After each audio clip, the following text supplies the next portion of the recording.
Today we're going to study Newton's first law of motion. Our goal is to apply Newton's first law to scientific problems. There is an accompanying foldable to this lesson that will go with this, but of course you're free to take notes by hand as well. So before Galileo and Isaac Newton, many people thought objects slowed down because they had a natural built-in tendency to do so. But those people were actually not taking into account the many forces that are on this planet: friction, gravity, air pressure, and resistance. Now, all of those things do change an object's velocity here on Earth. Isaac Newton developed his first law, it is rumored, when he saw an apple falling from a tree. Whether or not that story is true is up for debate, but it is believed he looked out his window and saw an apple fall from a tree, and he developed his laws of motion. Newton's first law states that every object will remain at rest or in uniform motion in a straight line unless compelled to change its state by the action of an external force. This is normally taken as the definition of inertia. So, to put it simply, Newton's first law states an object at rest will remain at rest unless acted upon by an unbalanced force. An object in motion will continue with constant speed and direction unless acted upon by an unbalanced force. It makes sense now that we understand space. In deep interstellar space, we would observe that an object had a velocity. It would continue moving with that velocity until there was some force to cause a change in that motion. Similarly, it would remain at rest unless it is acted upon by an unbalanced force. The first part of this makes sense. If there's a book sitting on a table or a ball sitting on the grass, it's not going to move unless there is some sort of force applied. The second part, though, requires a little bit of deeper thinking. And we have to consider all of those forces on this planet that cause motion of objects. Let's review some important vocabulary. Inertia. Inertia, we recall, is a tendency to do nothing or remain unchanged. Inertia is a property of matter, as stated by Bill Nye the Science Guy's introduction. This is a really important definition that you should be writing down, so make sure you're pausing the video if you need to in order to write down the definition. So, inertia, a tendency to remain unchanged or do nothing. The next really important part of Newton's first law is friction. Friction is the resistance that one surface or object encounters when moving over another surface. So you might have noticed that it's a lot easier to move an object that's heavy over a smooth surface instead of a jagged or rocky surface. That is because of friction, the resistance that one surface or object encounters when moving over another surface. Let's look at some examples of this. In the first part of that law, an object at rest will remain at rest unless it is acted upon by an unbalanced force. Makes sense because a book sitting on a shelf isn't going to move. It tends not to go anywhere unless someone or something moves it or knocks into it. In order for an automobile or a motorcycle to move, a constant force needs to be in motion. So, leaning to the side as a vehicle quickly turns is another example of Newton's first law of motion.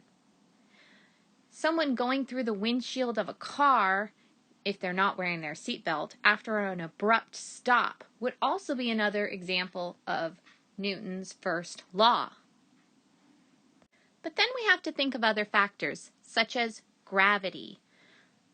A piece of paper holding up a coin isn't going to go anywhere unless, given enough time, perhaps gravity will bring it down.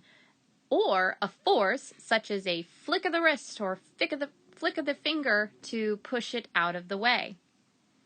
This is also demonstrated in the egg experiment that we practiced in class.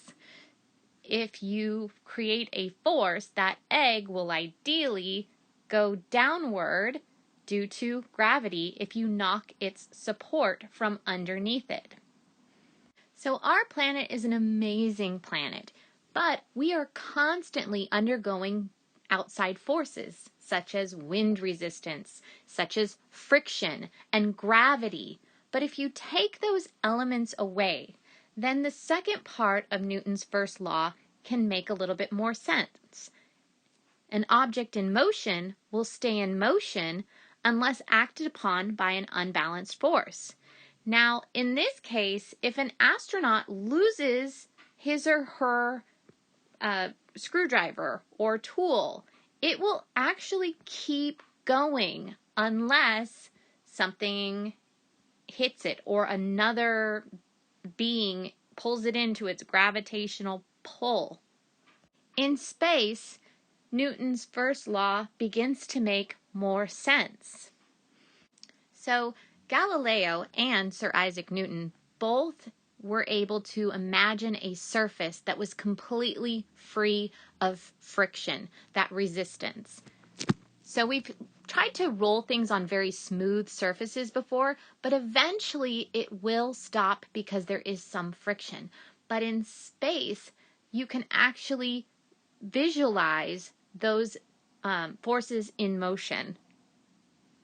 We can see this in satellites that are in space.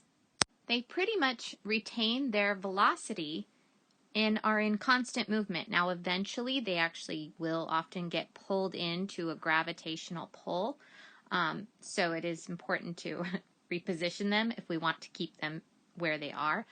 But because there is little friction in space, they can keep going at the constant velocity once they are set in motion. This is why a car or a boat needs an engine here on Earth, because we're constantly dealing with wind resistance and friction. So on Earth, these items need to have constant force to move.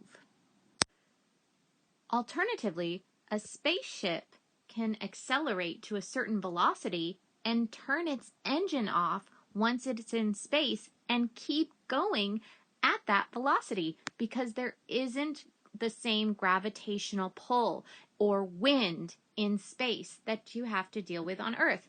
Taking off and getting off of the planet is the hard part, but it requires little to no fuel when the aircraft is in space. They can turn the engine off.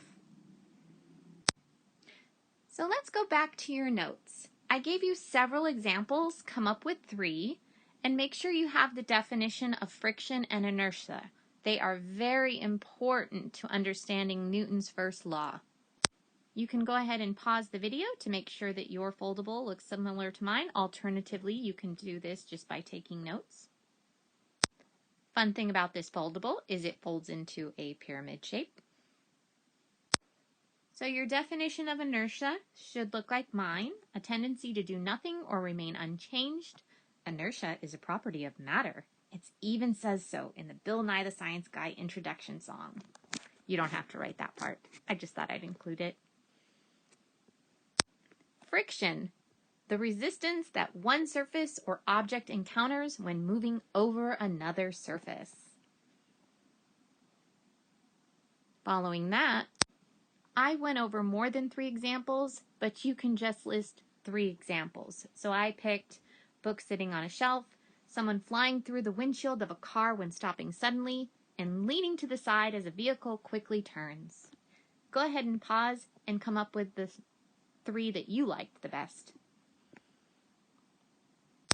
In this lesson, we reviewed Newton's first law of motion. An object in motion will stay in motion, and an object at rest will stay at rest unless acted upon by an unbalanced force. I hope you enjoyed, and thank you for watching. Have a great day. Bye!